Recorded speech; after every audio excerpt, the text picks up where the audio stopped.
Absolutely. Here we go.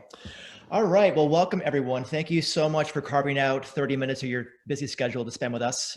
So this is installment 2 of our HOPE series. HOPE stands for Helping Others Prepare and Engage. And today's topic is going to focus on maintaining trust in the virtual environment.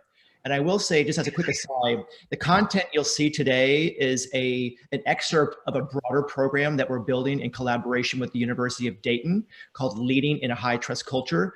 But a lot of that content was so relevant to our current situation of trying to manage a team remotely that we didn't want to wait. So we decided to build this workshop for you. The other thing that is important to note before I go into the content is that we didn't want this to be like 10 things you can do to build trust, because trust is one of those things that is critically important to employee engagement and productivity.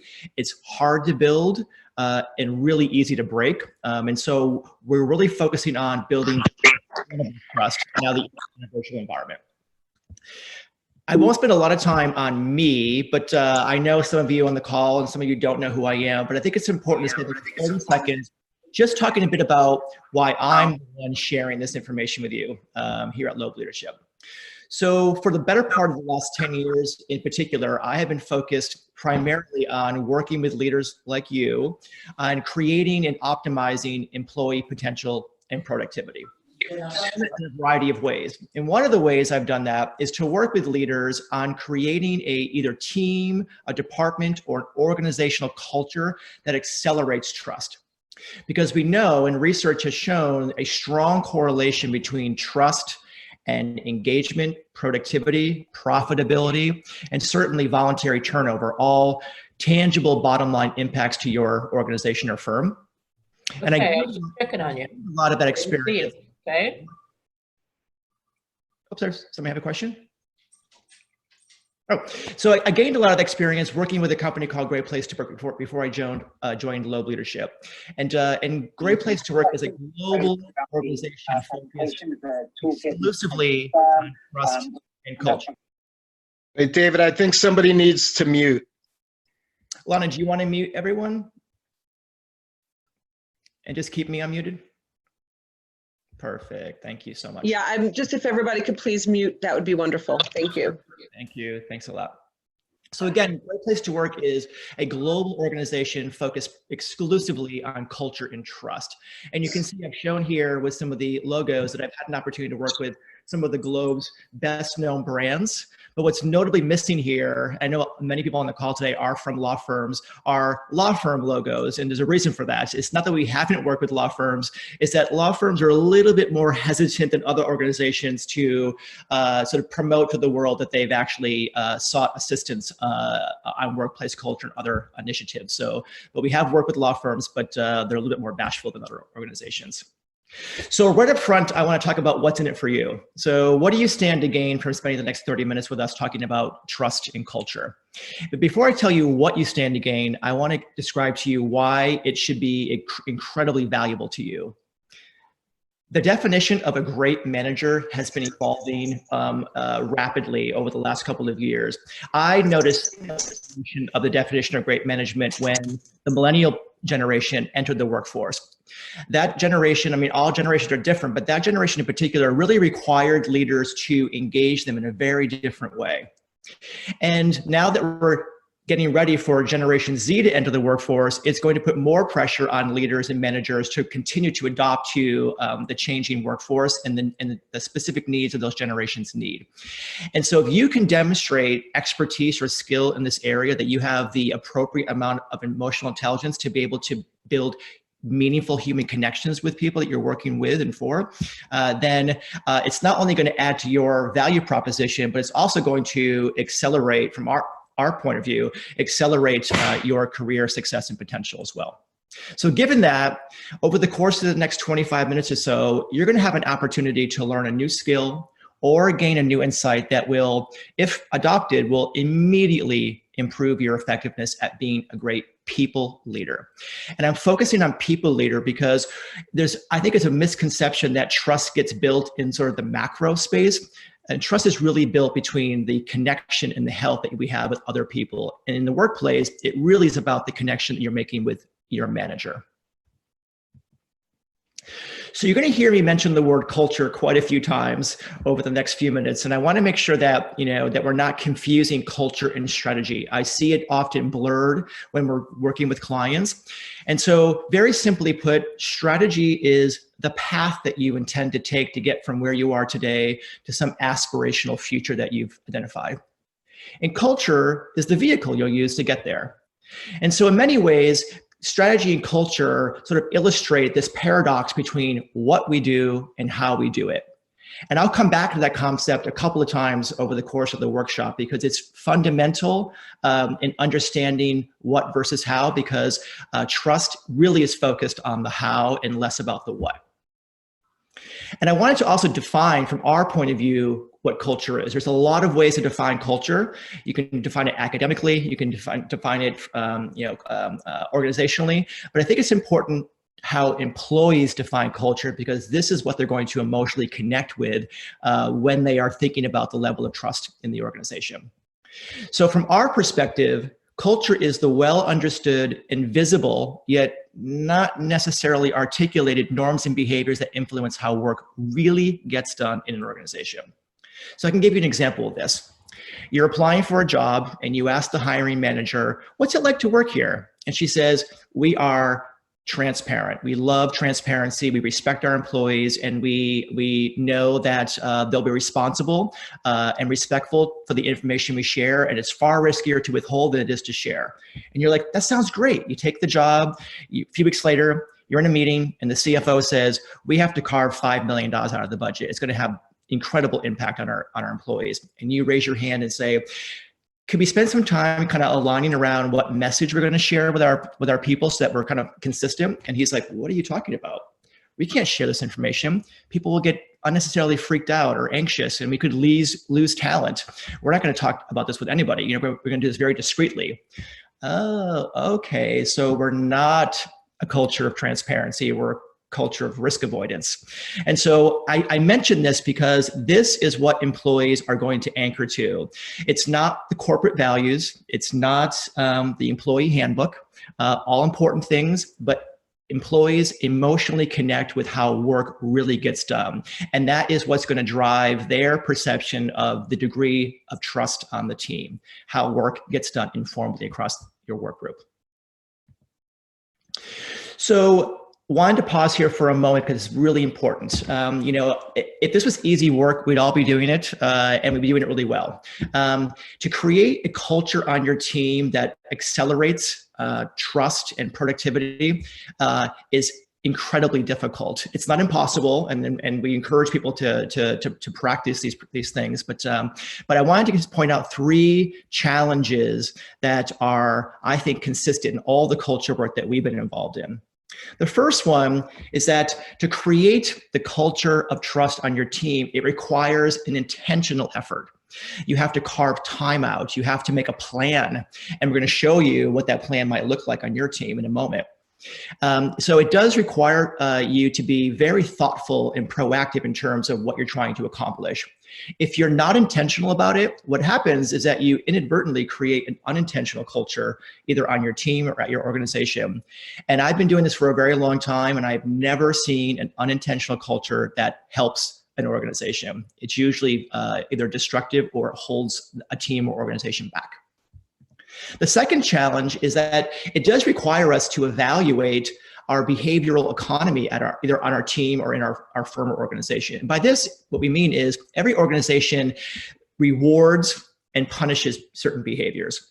And you want to make sure that if you're clear about what you intend on your team, what culture do we have to have on this team in order for us to remain productive and cohesive now that we're dispersed across our home offices, it may require you to redistribute that value so that you are more than likely rewarding the right behavior that is needed at this moment.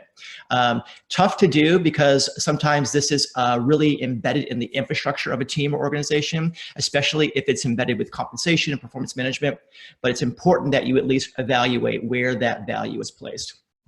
And the third challenge, again, goes back to this what versus how. We believe that really in order to create the environment on your team where you can build and sustain trust, you do have to buy into the hypothesis that the how we do our work is more important than what we actually do. Not that the what is not important. That's not what this says. It's that how we actually get the work done, especially during times of crisis or ambiguity or uncertainty, is far more important to an employee than what we actually are involved in, where our hands are at that moment. So let's look at this in a little bit different way. I'm going to use the context of a crisis. I think we can agree that we're kind of in crisis mode right now. In a crisis, we tend to default to the things that we're comfortable with. So think about this from an IQ perspective. All the things that we were academically trained to focus on, what we've been promoted because we have a level of expertise in. So how are we going to get ourselves out of this? Making sure operations are still running smoothly, right? Making sure we're not taking our eye off quality. All these things to make sure that business continues forward. Because it's where we are comfortable. But we also tend to avoid other really important things, which is the emotions on your team. People are stressed, they're anxious, they're scared. And giving people an opportunity to express how they feel, very challenging and can often be very uncomfortable for leaders, but it's important that employees have those channels to express themselves. Also, the willingness to be vulnerable. It's okay to say, I don't have the answer for you. I don't know what's coming up in a week, a month, the end of the summer. But I'm here to support you as a thought partner, as your manager, to help us navigate through this. Important things like empathy. You may not be financially impacted by what's going on, but maybe somebody on your team doesn't have that financial support and is really struggling with what the future might hold for them. And so to whatever degree you can be empathetic, really important in these times of uncertainty. And also, we talk about agility and embracing change, but now is the time to really be open to embracing change on your team. And of course, the degree to which you are building trust by entering into and managing healthy conflict in your team. But we avoid these things. And in many ways, when we're in crisis, we are focused on solving problems. And solving problems is not bad. Obviously, you want to solve problems, but there's a time and place for it. And I can tell you from the work that I've done over the past 10 plus years in this space, what your employees need from you right now is for you to build a meaningful relationship with them. Right. So they want to know that they have, you think about sort of, if you're familiar with Maslow's hierarchy of needs, they want to feel safe. They want their basic needs met for them to be able to have the mental capacity to manage what's happening in their personal lives, as an example. And so again, solving problems, there's a space and time for it. But, in the short term, especially, your employees want to build a relationship with you. And that's what they're going to be looking for. And that's how they're going to be evaluating your effectiveness during this time. So going back to this what versus how paradox, in some ways, solving problems becomes the what, and building relationships becomes the how. And again, when we're talking about maintaining or building and maintaining trust on your team, your employees will be far more centered and focused on how you get the work done than what your hands are actually doing in that moment. So I mentioned to you at the very kickoff that we need a plan. If you want to build an intentional culture, we have to have some model that's going to guide your work to make sure that whatever you do, it's cohesive and it's being done with a purposeful mission on your team. Again, trust is hard to develop because it requires intentionality and it's really easy to break. So you want to make sure that you have some model that's going to guide your work as you're engaging your team. And so I wanted to share with you, again, just as a side note, the model really is less important than the authenticity of what you're trying to accomplish and how you actually engage the work. But I think it is important that you do anchor to some model. And so the model that we use when we're teaching this course at the University of Dayton is that we use the Great Place to Work model. Obviously I worked there for a long time. I'm familiar with the model. And I like this model for two reasons. The first is, you can see here at the center of the model is the concept of trust. Again, Great Place to Work has been doing this for a very long time. The tool they use is proven, and it really does get at a really precise measurement of trust on a team, in a functional area, at a firm. The second reason why we love this model is that it's employee-centric. So it's not what managing partners think trust should look like. It's not what management thinks that trust should look like. And it's not what stakeholders or clients think trust should look like. It's what employees, and you can flip it and even say what associates think trust should look like. And the reason why that's important to us is there's more of them in your workplace, right? There should be more employees than there are leaders, more associates than there are partners. And so if we can create an environment that speaks directly to the needs of the employees and associates, then something special is happening. Because keep in mind, there's a strong correlation between employees' perception of trust and their willingness to release their talent in your organization, to give more than what you're paying them to do. And employees will give more and do more for leaders they trust. And so you can see here from an employee perspective, high trust team culture is one in which I trust the person I report to. I have pride in my job, and I enjoy the company, the people I work with. It's a pretty easy concept to sort of get intellectually. I trust the people I work for, I pride in what I do, and I enjoy the people I work with. And so as it relates to you, a leader who's trying to figure out now how to bring your team, keep your team together or bring them together in the virtual space and continue to kind of add to that reservoir of trust that you're building, these things become really important. So you can see here, the relationship you have with your manager is the strongest relationship. It's the most important because this is where trust is both built or broke. And what your employees will be looking for as they're evaluating your effectiveness, especially during this transition managing a remote workforce now, is to what degree are you remaining confident and credible during this time? Are you setting the right tone? Even if you're freaking out behind the scenes, are you sort of remaining composed and building confidence that you can be trusted to help navigate the team through some of this uncertainty? To what degree are you demonstrating respect for the employees? And we'll get to some of these details in a moment, but they're going to be looking to you to understand, am I really a priority, or is it just a priority to invest in me when everything's going well? Right. So, and then, I would imagine that now that we have some disruption in how we're getting our work done, there's going to be some disruption to policies and procedures as well. And so to what degree are you pausing and really being thoughtful about the fairness and the impartiality that you're using as you are trying to apply those policies and procedures now in a virtual space? In addition to that relationship, I mentioned to you that employees also want to understand, what impact am I having on my team, my department, my firm, the community? And it's a very important thing, even when there isn't a crisis, to be able to continue to reinforce that value proposition. But when there is disruption or a crisis, we tend to use the language around organizational dust gets kicked up, and it blurs that line of sight that employees have. And so, your role is part of your role is to continue to clarify the value of your employees' contribution, because they may lose lose that line of sight, especially if they're distracted by what's happening when they're working remotely now. And the last piece here, and I know a lot of this has been on social media and LinkedIn, we're doing some stuff ourselves around providing opportunities for your employees to socialize. It's not about bringing them into a virtual meeting. It's not about huddles. It's about bringing them together virtually where they can just spend and enjoy each other's company. Really important, especially, we saw in our previous survey a few weeks ago, we had a survey around how the legal industry was adopting to remote working. And a huge takeaway that came out of that was people were feeling isolated and lonely. And so knowing that, I think will accelerate your sense of urgency to bring people together and socialize.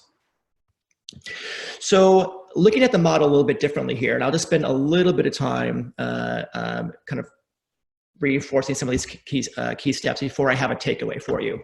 So again, the employee-centric model, the employees are evaluating you and your ability and your effectiveness at creating trust on the team. And so a couple of things they're going to be looking for that I think are really important for you to focus on is the degree to which you are frequently opening channels where there is meaningful two-way communication.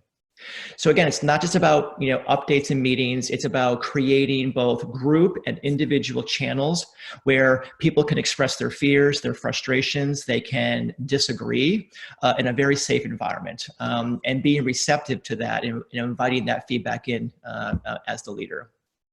They're also going to be looking, again, I mentioned to you a few minutes ago, employees want to know that you find them to be important, and that they're an asset to your organization or firm, and that making investments in them and acknowledging their contribution doesn't turn off when things aren't going well.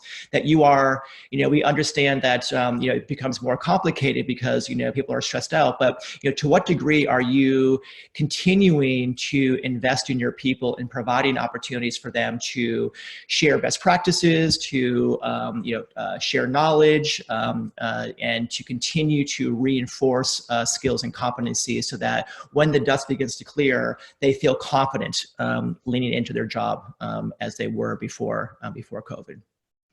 And the last couple of things here, I mentioned to you this concept of fairness. Fairness is not about treating everybody the same way. We're all different, and people respond to grief and fear and anxiety and disruption very differently. And how that manifests itself in their performance can be very different, but also what they need from you can be very different as well. And so the only way you're going to understand, I think, in a meaningful way, how to support your team is to really spend quality time with them as a team and individually to understand what is driving some of their insecurity if they feel that way. What can you do as their manager to demonstrate that you care about them and that you truly are there to support them? It could be a simple conversation around, how are you doing? How's your family doing? Is there any concerns I can be a thought partner on? Are there any resources I can help connect you with? You can't assume that employees can figure all that out for themselves. They're going to be looking to you to kind of draw some of those connections for them. And of course, I mentioned, this concept of camaraderie or social aspects of working. Again, it's an opportunity to get really creative in terms of how you're bringing people together. Even internally, we did a sort of team building exercise virtually, where we kind of established some new rules of engagement. And it was like a sort of a lighthearted but important exercise that we did in just a few minutes. So again, employees will be looking to you to kind of fill some of these gaps. And so to the degree to which you understand these principles around how trust gets built, I think it puts you in a far better position to show up in a more effective way. So if we had to boil all that down into a practical process that you could consider adopting either on your team or if you have a wider span of control in whatever area you're responsible for, these are the things that we would recommend. The first thing is it's an opportunity for you to bring your team together to collaborate on what this desired future might look like.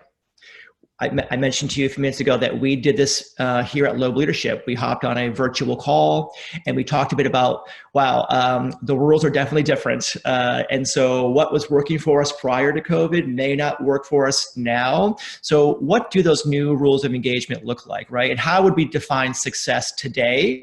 And it may be very different than how we defined success yesterday or last month. And it doesn't have to be an intense exercise. It actually be a really fun exercise in inviting your employees into the creation of what tomorrow might look like for them. The second part of this is, don't rush through this. Spend whatever time you need to identify the behaviors or the best practices that are going to bring that vision to life. And so an example of this is we at Loeb Leadership said, I think in order for us to remain cohesive and productive and to really invite healthy debate so we can actually arrive at the best possible outcome, we have to give each other the benefit of the doubt. There may be times because we're stressed out or we feel pressure that maybe our word selection could feel a little prickly, or maybe we don't always make the right decision, or maybe we weren't as inclusive as we needed to be. And it doesn't mean we can't confront that and say, hey, what's that about? But it means that we should be giving each other the benefit of the doubt, especially in times of uncertainty and crisis, in order to, I think, stay cohesive as one team. We can't tell you what those best practices are. It's an exercise I think you have to conduct on your own team because every team is different. The personalities, the functional area in which that team sits can play a role, what these look like. But I think it's important that you invest time with your team to really understand what are those rules of engagement that we need to adopt quickly in order for us to build trust and remain cohesive during this time. And the third thing, and this is where everybody gets a little bit skittish, is it can't be, well, it's a nice to have, it's a recommendation. It really has to be all of you all the time, or all of us all the time. And so I think it's important that you establish a process for holding yourself accountable, but also holding your team accountable if they are behaving in ways that are in contrast or contradict this sort of reality, this future reality that you've articulated. It doesn't mean that you have to punish. That's not what accountability really means. It's about, some process for giving people permission to say, hey, David, that seemed really inconsistent with what we're trying to accomplish here. What's going on? What's up? And being able to engage in those really sort of candid conversations, extremely important.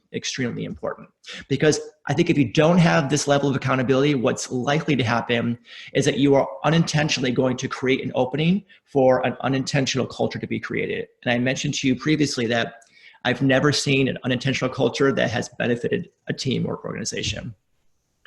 And so I'm going to leave you before, if you have questions, certainly I'll stay on to answer any questions. The one thing I'll leave you with, and it kind of links back to a blog that I wrote for Loeb Leadership a few weeks back. It was the one question that can transform your effectiveness as a leader. And I wanted to kind of share that again with you, but taking on sort of the virtual sort of situation. So I do this, and I'm sure that others on my team do it as well, but I would encourage each of us to ask ourselves this very simple question once a week. And the question is, now that we're sort of working remotely and I'm managing, if you are, a remote team, what am I doing differently so that I'm building trust more often than I'm breaking it? And so what I do is, I usually do it on a Friday afternoon before I'm unplugging for the weekend, and I'm thinking about all the conversations that I had, all the video calls where I was reluctant to put my video on, right? When I'm trying to have a conversation with a teammate, my body language, how I delegated work, feedback I gave or received, just sort of replaying all that, over the course of the week, and having an honest, reflective conversation with myself around, could I have done better? Were there decisions I made that may have broke trust on my team? And I think if you are truly honest when you're asking yourself this question or responding to the question, I think it will create a philosophical rigor, I guess you could call it, to hold yourself accountable for showing up very differently to your employees. Because again, from the employee perspective, trust is not built on the big macro things. Trust is built at the micro level. It's the conversations, it's the body language, it's the eye contact, it's the word choice you use when you are engaging them, the how versus the what. So I will end there. We're almost at the bottom of the hour. I am more than happy to expand on any concept, to add additional context, answer questions. You can actually ask those questions through the chat feature, and Lana can let me know, or you can take yourself off mute if you're brave and ask the question out loud. David, there's no messages in the chat. I had asked about 5 or 6 minutes ago if anyone had any questions or comments to share them in the chat box. But if anybody would like to speak, I apologize, please just raise your hand.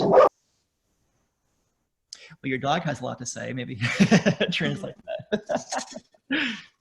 I actually am happy to ask a question, and maybe you can address it, maybe not.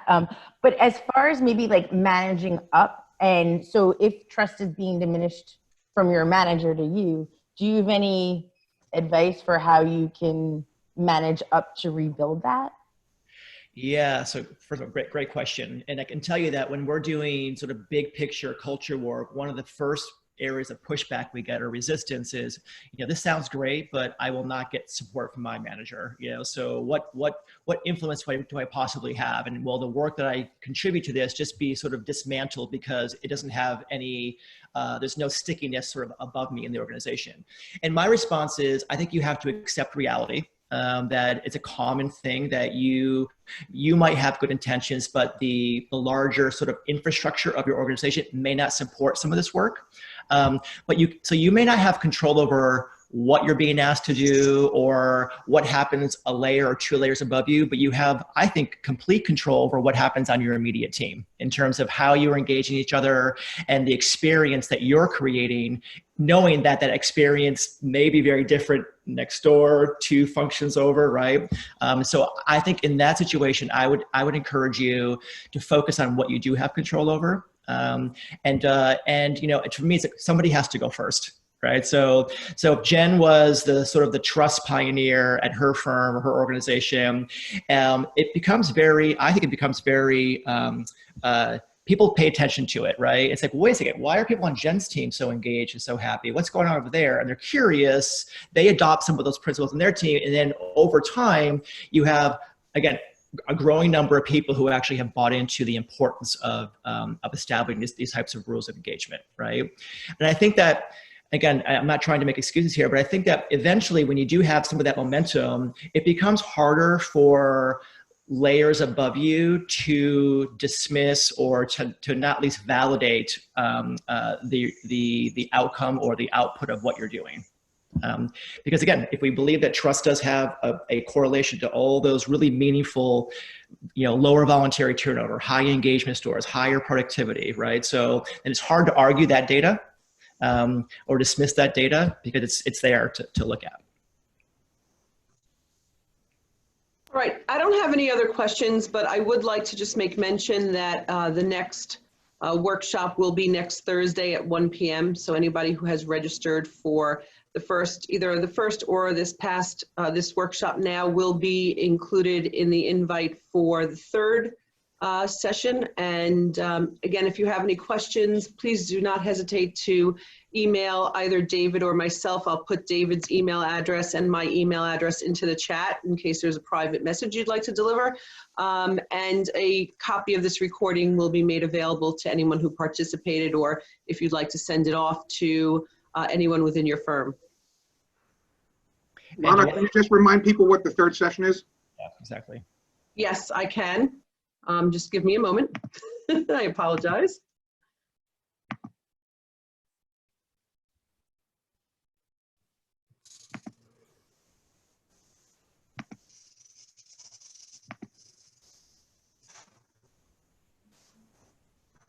I'm sorry, I had to relocate due to my dog and my noisy husband. I apologize. Never fails. Okay, so our next series title is Intergenerational Collaboration in a Virtual World. Yeah, excellent. Awesome. And that one will be delivered by David Sarnoff, our Director of Strategic Partnerships. Awesome. Well, thank you. I appreciate your time. I want to be sensitive to schedules, so we're at the bottom of the hour. So again, Lana mentioned to you, if you do have any follow-up questions or curiosity about some of these concepts, feel free to reach out to us. We're more than happy to help any way we can. Thank you. Yeah, you bet. Have a good afternoon. Take care. Thanks, David. Yeah, you bet.